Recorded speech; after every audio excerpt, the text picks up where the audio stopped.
Hello दोस्तों, स्वागत है आपका हमारे चैनल रंजना क्लासेस पर।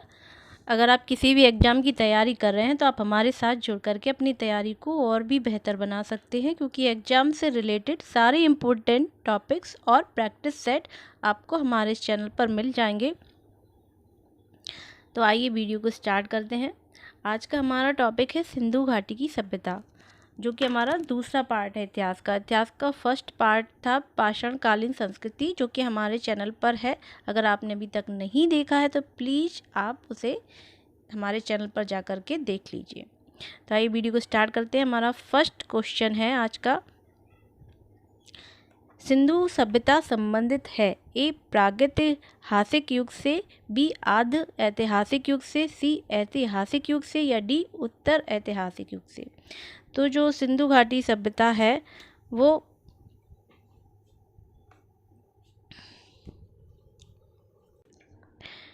हेलो दोस्तों, स्वागत है आपका हमारे चैनल रंजना क्लासेस पर। अगर आप किसी भी एग्ज़ाम की तैयारी कर रहे हैं तो आप हमारे साथ जुड़ कर के अपनी तैयारी को और भी बेहतर बना सकते हैं, क्योंकि एग्ज़ाम से रिलेटेड सारे इंपॉर्टेंट टॉपिक्स और प्रैक्टिस सेट आपको इस चैनल पर मिल जाएंगे।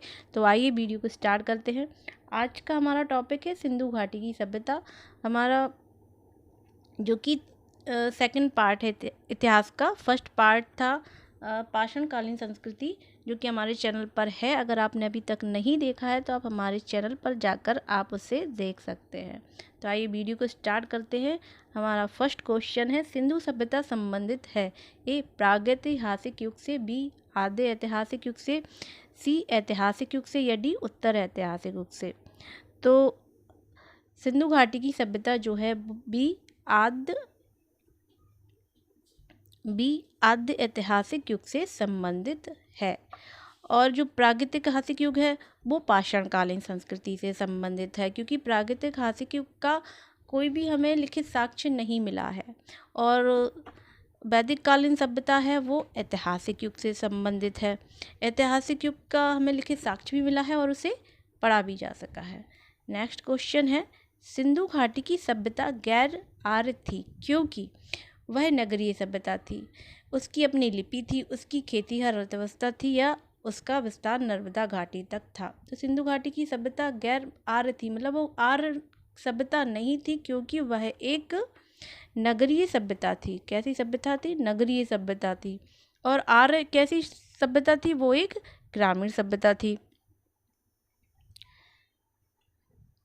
नेक्स्ट क्वेश्चन है, निम्नलिखित में से कौन सा सिंधु घाटी की सभ्यता पर प्रकाश डालता है? ए शिलालेख, बी पुरातत्व संबंधी खुदाई, सी बर्तनों की मोहरों पर लिखावट, या डी धार्मिक ग्रंथ। तो जो पुरातत्व संबंधी खुदाई है वो सिंधु घाटी की सभ्यता पर प्रकाश डालते हैं, क्योंकि सिंधु घाटी सभ्यता किससे संबंधित है? आद्य ऐतिहासिक युग से। तो उसकी जो चित्रलिपि हमें प्राप्त तो हुई है, लेकिन उसे पढ़ा नहीं जा सका। तो उसके जो पुरातत्व संबंधी जो खुदाई में जो भी स्थल वगैरह प्राप्त हुए हैं, चीज़ें हमें मिली हैं, उनसे ही हमें सिंधु घाटी के बारे में पता चलता है।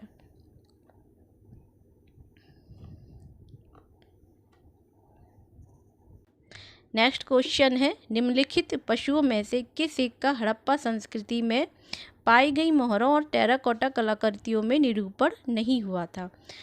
तो इसका ऑप्शन जो है वो ए करेक्ट होगा, यानी गाय का। जो सिंधु घाटी की सभ्यता में पाई गई मोहरें और टेराकोटा कलाकृति हैं, उनमें गाय का निरूपण नहीं हुआ था। बाकी हाथी गेड़ा और बाघ, इन तीनों का निरूपण हुआ था। तो हमारा जो करेक्ट आंसर है वो है ए गाय। क्या है? ए गाय का निरूपण नहीं हुआ था। नेक्स्ट क्वेश्चन है, निम्नलिखित में से कौन सा एक हड़प्पा स्थल नहीं है? ए चंदहुदड़ो, बी कोटदीजी, सी सौगौरा, या डी देसलपुर। तो चंदहुदड़ो, कोटदीजी और देसलपुर, ये तीनों ही हड़प्पा कालीन स्थल है, लेकिन जो सौगौरा है, जो सी ऑप्शन है, जो कि हमारा करेक्ट आंसर है, ये एक हड़प्पा कालीन स्थल नहीं था। तो इसका करेक्ट आंसर होगा सी सौगोरा एक हड़प्पाकालीन स्थल नहीं था। सौगोरा कहाँ पर स्थित था? उत्तर प्रदेश के गोरखपुर में राप्ती नदी के किनारे स्थित एक गांव है। यहाँ से मौर्यकालीन ताम्रपत्र अभिलेख मिला है, जिसमें यहाँ अन्नागार होने के विवरण मिलते हैं। क्या मिला है यहाँ से? अन्नागार, और ये कि मौर्यकालीन ताम्रपत्र अभिलेख भी मिला है। और ये कहाँ पर स्थित है? सौगोरा उत्तर प्रदेश के गोरखपुर में स्थित है, लेकिन ये एक हड़प्पा स्थल नहीं है। नेक्स्ट क्वेश्चन है, निम्न में से किस हड़प्पन नगर में जुते हुए खेतों के निशान मिले हैं? तो किस नगर में मिले हैं जुते हुए खेतों के साक्ष्य? ये है ए कालीबंगन। ये कालीबंगन कहाँ पर है? राजस्थान में। और पक्की ईंटों का एक हल भी मिला है, वो कहाँ पर है? कहाँ पर मिला है? बनावली में। वो बनावली कहाँ पर है? हरियाणा। बट अगर जुते हुए खेतों का पूछे तो ये होगा कालीबंगन, यानी जुते हुए खेतों के निशान हमें कालीबंगन से मिले हैं। ए ऑप्शन करेक्ट होगा। नेक्स्ट क्वेश्चन है, इसमें सूची सम्मिलित करनी है। ए में स्थल दिए हैं और सेकंड सूची है उसमें नदियाँ दिए हैं, यानी ये किस नदी के किनारे स्थित है? तो वो हड़प्पा है रावी नदी के किनारे पर। तो ए का कौन सा है? सेकंड। हस्तिनापुर है गंगा नदी के किनारे स्थित। तो महाभारत में हस्तिनापुर का उल्लेख है और वो गंगा नदी का भी है, तो आप ऐसे एक ट्रिक से याद कर सकते हैं। बी का थर्ड हस्तिनापुर गंगा नदी।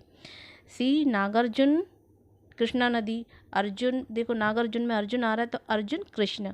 तो इस तरह से ट्रिक से आप, अगर आपको याद नहीं होता है तो भी आप याद रख सकते हैं कि नागार्जुन कृष्णा नदी के किनारे पर है, यानी सी का 4 और डी पैठन है गोदावरी नदी के किनारे, यानी डी का 1। तो ए का 2 देखेंगे किस में है? बी वाले में है। बी का 3, सी का 4 और डी का 1। तो हमारा करेक्ट आंसर होगा बी। नेक्स्ट क्वेश्चन है, ये भी स्थल दिए हैं और कौन सी नदी के किनारे हैं ये बताना है। तो हड़प्पा जो है वो आप अभी बताया था रावी नदी के किनारे स्थित है। कालीबंगा है वो घग्गर नदी के किनारे है। कालीबंगा कहाँ पर है? राजस्थान में। और लोथल ये भोगवा नदी के किनारे स्थित है। भोगवा कहाँ पर है? ये भारत के गुजरात में है। और रोपड़, ये रोपड़ है सतलज नदी के किनारे। रोपड़ कहाँ पर स्थित है? ये पंजाब में स्थित है। तो इसका हमारा जो करेक्ट आंसर होगा वो होगा ए। क्या होगा? ए। ए का 3, बी का 2, सी का 1 और डी का 4।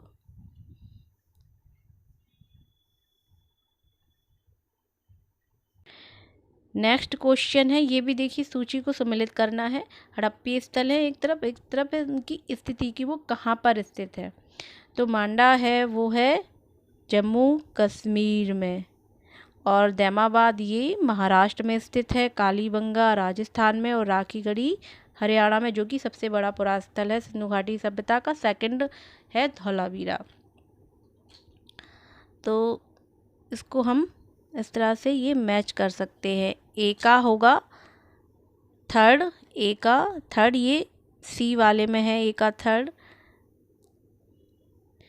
ए का 3, बी का 4, सी का 1 और डी का 2। तो इसका हमारा सी ऑप्शन करेक्ट होगा। ये इसके ये मैच है।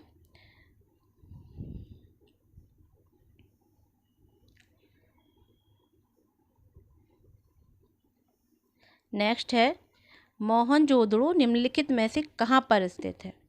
मोहनजोदड़ो कहाँ पर स्थित है? तो मोहनजोदड़ो पाकिस्तान के सिंध प्रांत में स्थित है। कहाँ पर है? इसका ऑप्शन जो है वो सी करेक्ट होगा, पाकिस्तान के सिंध प्रांत में। नेक्स्ट क्वेश्चन है, चंद्रहुदड़ो के उत्खनन का निर्देशन किया था, यानी निर्देशन किसने किया था? तो चंद्रहुदड़ो का निर्देशन किया था J.H. मैकेने। इसका ऑप्शन होगा ए करेक्ट, JH मैकेने। मोहनजोदड़ो से लगभग 130 किलोमीटर दक्षिण पूर्व में स्थित चंद्रद्रोण की खोज सर्वप्रथम वर्ष 1931 में NG मजूमदार ने किया था तथा वर्ष 1935 में मैके ने यहाँ उत्खनन कराया था। यानी इसकी खोज की थी NG मजूमदार ने और निर्देशन दिया था सर जॉन मार्शल ने। तो इसका करेक्ट आंसर होगा ए JH मैके। नेक्स्ट क्वेश्चन है, सिंधु सभ्यता का कौन सा स्थान भारत में स्थित है? ए हड़प्पा, बी मोहनजोदड़ो, सी लोथल या डी इनमें से कोई नहीं। तो हड़प्पा और मोहनजोदड़ो कहाँ पर है? ये पाकिस्तान में स्थित है। बट लेकिन जो सी है हमारा, सी ऑप्शन लोथल, ये कहाँ पर है? ये गुजरात में। गुजरात कहाँ पर है? भारत में। ये हमारे भारत में स्थित है लोथल। और हड़प्पा और मोहनजोदड़ो पाकिस्तान में। तो इसका करेक्ट आंसर होगा सी लोथल। नेक्स्ट क्वेश्चन है, वह हड़प्पीय नगर जिसका प्रतिनिधित्व लोथल का पुरातत्व स्थल करता है किस नदी पर स्थित था? किस नदी पर स्थित था? ए नर्मदा, बी माही, सी भोगवा या डी भीमा। तो किस नदी पर स्थित था लोथल? भोगवा नदी। तो इसका करेक्ट आंसर होगा सी भोगवा। नेक्स्ट क्वेश्चन है, सिंधु घाटी सभ्यता का पत्तन नगर था। पत्तन नगर मतलब बंदरगाह नगर कौन सा था? तो सिंधु घाटी सभ्यता का जो नगर था दोस्तों वो था लोथल। तो इसका करेक्ट आंसर होगा सी लोथल, एक बंदरगाह था सिंधु घाटी सभ्यता का। नेक्स्ट है, निम्नलिखित में से कौन सा एक हड़प्पा का बंदरगाह? देखो यही वाला क्वेश्चन है, तो इसका भी करेक्ट आंसर हो जाएगा बी लोथल। नेक्स्ट क्वेश्चन है, निम्न में से किस हड़प्पा कालीन स्थल से हल्का टेराकोटा प्राप्त हुआ? यानी हल्का टेराकोटा।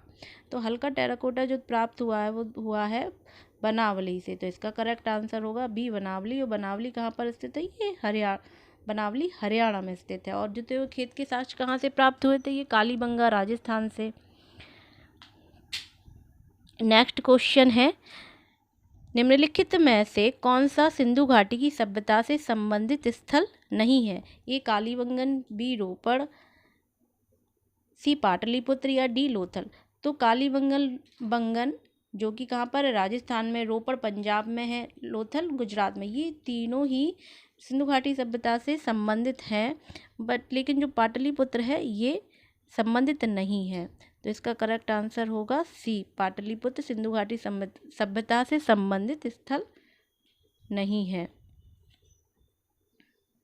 नेक्स्ट क्वेश्चन है, हड़प्पन संस्कृति के संदर्भ में शैलकृत स्थापत्य के प्रमाण कहाँ से मिले हैं? ए कालीबंगा, बी धौलावीरा, सी कोटदीजी या डी आमरी। तो हड़प्पन संस्कृति के शैलकृत स्थापत्य के प्रमाण जो हैं वो हमें कहाँ से मिले हैं? बी धौलावीरा से। यहाँ पे एक जल प्रबंधन के साक्ष्य भी मिले हैं धौलावीरा से। और ये धौलावीरा जो है वो कहाँ पर स्थित है? धौलावीरा हड़प्पा सभ्यता की भारत में स्थित दूसरी सबसे बड़ी बस्ती है। प्रथम कौन सी है? राखीगढ़ी। यह जो धौलावीरा है, धौलावीरा कहाँ पर है? गुजरात के कच्छ के रण में अवस्थित है। यहाँ से उत्खनन के परिणाम स्वरूप हड़प्पा सभ्यता की अनेक महत्वपूर्ण जानकारियाँ प्राप्त की गई हैं। इन खोजों में शैलकृत जलकुंड महत्वपूर्ण है। क्या महत्वपूर्ण है? शैलकृत जलकुंड। नेक्स्ट क्वेश्चन है, धौलावीरा किस राज्य में स्थित है? वह कौन से राज्य में स्थित है? तो अभी बताया था गुजरात में है। तो इसका करेक्ट आंसर होगा ए गुजरात। नेक्स्ट क्वेश्चन है, निम्नलिखित में से कौन से स्थल में 3 नगरों के अवशेष प्राप्त हुए हैं? यानी कौन से नगर में 3 नगर के अवशेष प्राप्त हुए स्थल से? ए मोहनजोदड़ो, बी संगोल, सी कालीबंगन या डी धौलावीरा या उपयुक्त में से कोई नहीं। तो इसका करेक्ट आंसर होगा डी धौलावीरा से 3 नगरों के अवशेष प्राप्त हुए हैं। धौलावीरा जो था वो एक आयताकार नगर था और इस नगर को 3 भागों किला, मध्य नगर एवं निचला नगर में विभाजित किया गया था। तो इसका करेक्ट आंसर होगा डी धौलावीरा। नेक्स्ट क्वेश्चन है जो कि आज का हमारा आखिरी क्वेश्चन है। एक उन्नत जल प्रबंधन व्यवस्था का साक्ष्य प्राप्त हुआ है। ए आलमगीरपुर से, बी धौलावीरा से, सी कालीबंगा से या डी लोथल से। तो धौलावीरा के निवासी उन्नत जल प्रबंधन व्यवस्था से परिचित थे। ये लोग बांध बनाकर जलाशयों में जल संग्रहित करते थे, जो इस तरह का प्राचीनतम साक्ष्य है। तो जो जल प्रबंधन का जो साक्ष्य प्राप्त हुआ है वो हुआ है हमें धौलावीरा से। इसका करेक्ट आंसर होगा धौलावीरा। दोस्तों, अगर आपको हमारा वीडियो अच्छा लगा हो तो प्लीज़ इसे लाइक, शेयर एंड हमारे चैनल को सब्सक्राइब जरूर कर लीजिए। और आपको हमारे क्वेश्चन कैसे लगे ये आप हमें कमेंट करके ज़रूर बताइएगा। और वीडियो को पूरा देखिए, और पूरा वीडियो देखने के लिए आपका बहुत बहुत धन्यवाद। Thank you.